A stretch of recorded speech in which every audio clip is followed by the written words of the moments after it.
for them to embrace and accept change if we don't give them a positive outlet for that. And we was talking about providing jobs for some of them. Most youth don't have jobs. You know, they want to make money. And they're not going to give up what they're doing, from aggravated robbery to burglary to selling drugs or gangbanging, unless they have some means to be able to provide for their families. Because some of them in a household where their mama and their daddy locked up in the penitentiary and grandmama is taking care of them. So in order to reclaim them, we got to understand them. Not only do we understand them, but we got to change our mindset in order to change theirs. Reverend, what we're going to do during this last minute or so is to wait and when we come back after this commercial break to give you an opportunity to make some statements. But I think that this is essentially what we want to try to do, to demonstrate to the population and demonstrate to young people themselves. And I think that that's what the title that we're talking about this morning, reclaiming and empowering, which is to say that if they can follow the things that the three of you are talking about this morning, then they are on the road to what? Empowering themselves. They themselves can only empower themselves. Nobody can empower you but yourself. And so I can appreciate that. And so what we're going to do is to take this second commercial break, Reverend, and when we come back, we'll allow you to start us off. But I think that this is essentially what we wanted to try to do this morning. And so we're going to be back with our audience following this very, very short commercial break.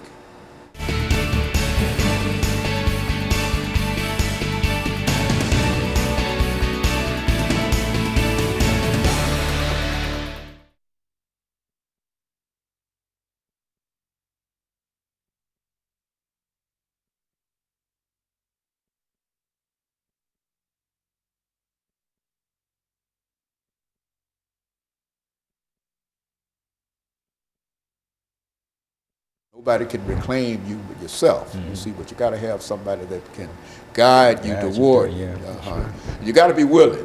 Too. You can. Nobody can make you do anything. You know.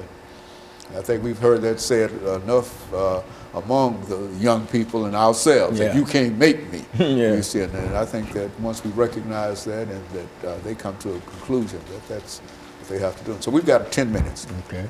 And so when we come back, we want you to take a big part of this first segment to start talking about something. And then we're going to go to Reverend Campbell, and he'll have about a couple of minutes. And then Reverend Williams will have a couple of minutes, and then we'll be able to wrap it up.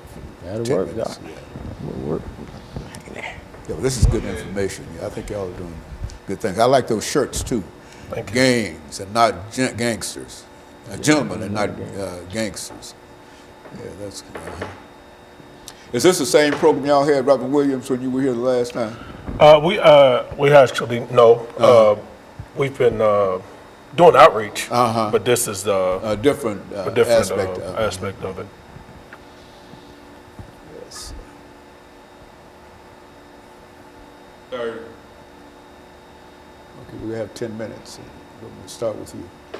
All right.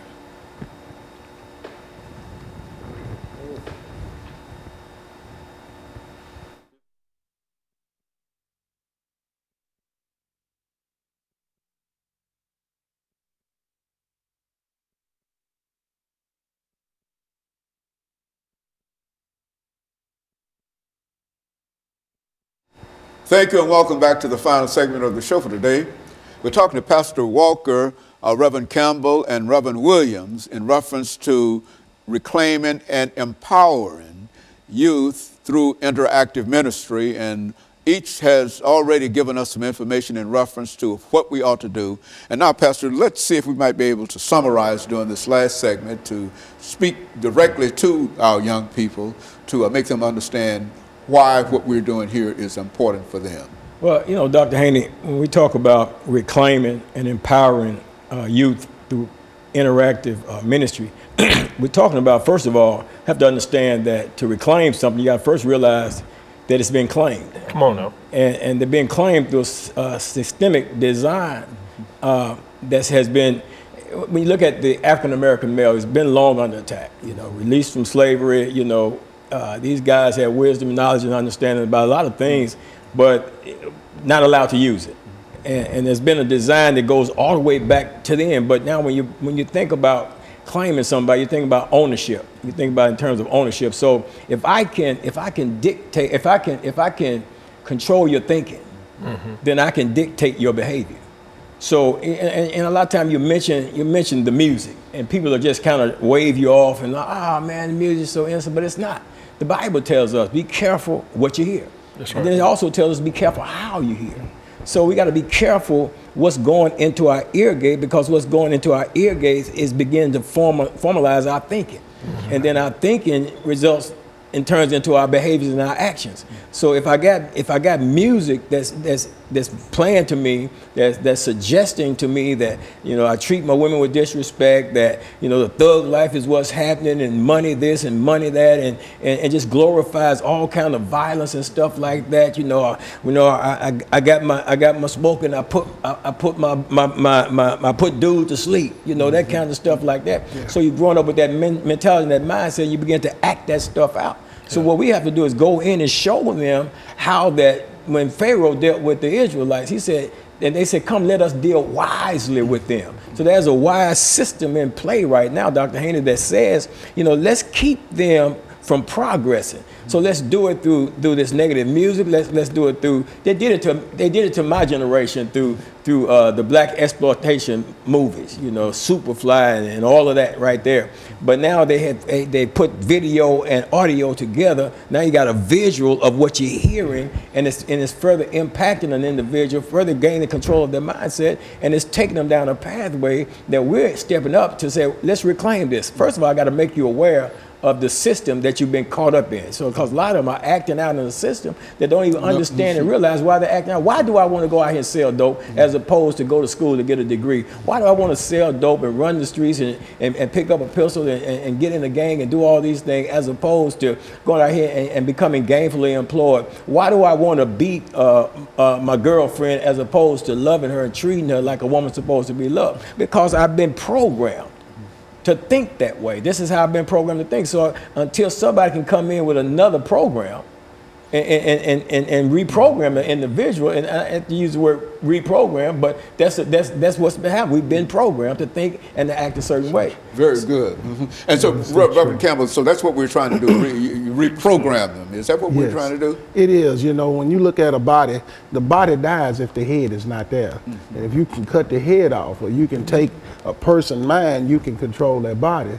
And changing their mindset, teaching them information of knowing, like Pastor Walker was saying, what they in and why they're doing what they're doing, because they have fell into the system that was already built to make them fall into. It helps them. When you get information, it says our people perish for lack of knowledge, and that's what happened. They're perishing because they don't understand. They just don't understand, and it's our job to help them understand, and then to empower them how to come up out of what they've been in. For instance, all of us have been in that lifestyle like them. Who better to empower you than somebody that already been there? We can tell you God first. That's the main thing. We couldn't have never made it without him. But not only that, your own determination to say, I want better, I can do better. The mindset of the little train that thought he could, he said, I think I can, I think I can. They have to keep on going at it, because life will continue to press you down, but you have to have a mindset of saying, I never give up, I won't quit, because there is better for me. Brother Williams.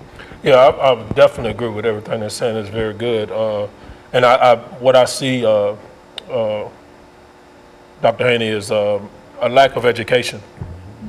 It's been the root of the problem ever since slavery. They didn't allow them to read, and the Bible was a main thing that they kept from them. And they found that, you know, understanding, if we can keep them from a knowledge of who they are, then we can give them who we think they are, you know, and they'll adapt to that.